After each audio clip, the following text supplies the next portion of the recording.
Drugs. These are any substances other than food that provides nutritional support that when inhaled, injected, smoked, consumed, absorbed, or dissolved causes psychological changes in the body. There are multiple types of drugs in the market. There are pharmaceutical drugs, which are often classified into drug classes, group of related drugs that have similar chemical structures, the same mechanism of action, like binding to the same biological target, a related mode of action, and that are used to treat the same disease. While there are also psychoactive drugs, which are chemical substances that affect the function of the central nervous system, altering perception, mood, or consciousness. But the main issue and topic of this video is the abuse of the so-called illegal drugs, which may be pharmaceutical or psychoactive. There are multiple reasons why people would divulge into the use of these substances, all the while knowing the consequences tied up to using it. Indicating some would be for pleasure.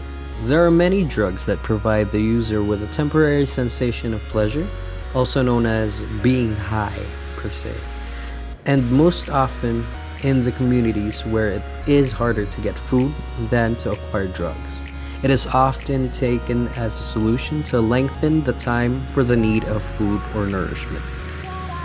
There are multiple studies that have proven and tested that there are several issues within our body system that will get affected whenever a person uses drugs, may it be with either one's physical or psychological health.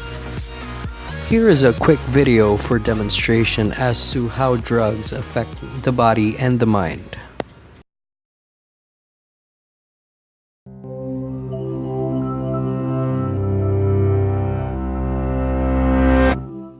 Most people will take a pill, receive an injection, or otherwise take some kind of medicine during their lives. But most of us don't know anything about how these substances actually work. How can various compounds impact the way we physically feel, think, and even behave? For the most part, this depends on how a drug alters the communication between cells in the brain. There are a number of different ways that can happen. But before it gets into the brain, any drug must first reach the bloodstream on a journey that can take anywhere from seconds to hours, depending on factors like how it's administered. The slowest method is to take a drug orally, because it must be absorbed by our digestive system before it takes effect. Inhaling a drug gets it into the bloodstream faster, and injecting a drug intravenously works quickly too, because it pumps the chemicals directly into the blood. Once there, the drug quickly reaches the gates of its destination, the brain. The entrance to this organ is guarded by the blood-brain barrier, which separates blood from the nervous system to keep potentially dangerous substances out. So all drugs must have a specific chemical composition, which gives them the key to unlock this barrier and pass through. Once inside, drugs start to interfere with the brain's normal functioning by targeting its web of neurons and synapses. Neurons are brain cells that have a nucleus, dendrites, and an axon. Synapses are structures placed along the dendrites or the axon, which allow the exchange of electrochemical signals between neurons. Those signals take the form of chemicals called neurotransmitters.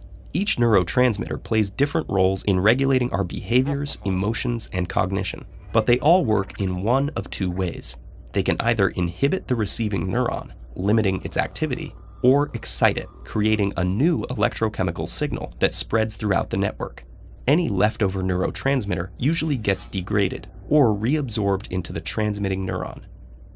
A drug's effectiveness stems from its ability to manipulate these synaptic transmissions at different phases of the process. That results in an increase or a decrease in the amount of neurotransmitters being spread.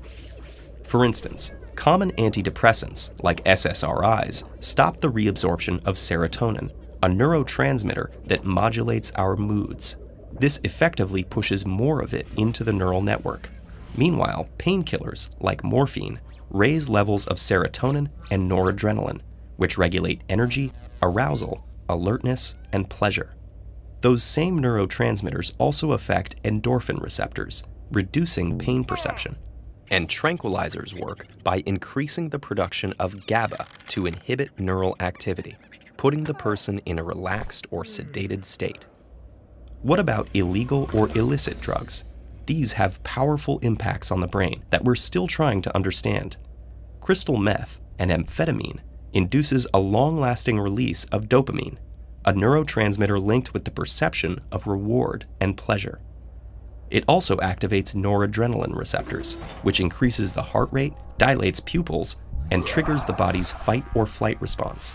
Cocaine blocks the reuptake of dopamine and serotonin, pushing more into the network where they boost energy, create feelings of euphoria, and suppress appetites. And hallucinogenic drugs have some of the most puzzling effects. Substances like LSD, mescaline, and DMT all block the release of serotonin, which regulates mood and impulsivity. They also have an impact on the neural circuits involved in perception, learning, and behavioral regulation, which may explain why these drugs have such powerful impacts. Even if some of these effects sound exciting, there are reasons why some of these drugs are highly controlled and often illegal. Drugs have the power to alter the brain's chemistry, and repeated use can permanently rewire the neural networks that support our ability to think, make decisions, learn, and remember things. There's a lot we still don't know about drugs and their effects, both the good and the bad. But those we do know about are the ones we've studied closely and turned into effective medicines. As our knowledge grows about drugs and the brain, the possibilities will also increase for treating the many medical problems that puzzle researchers today.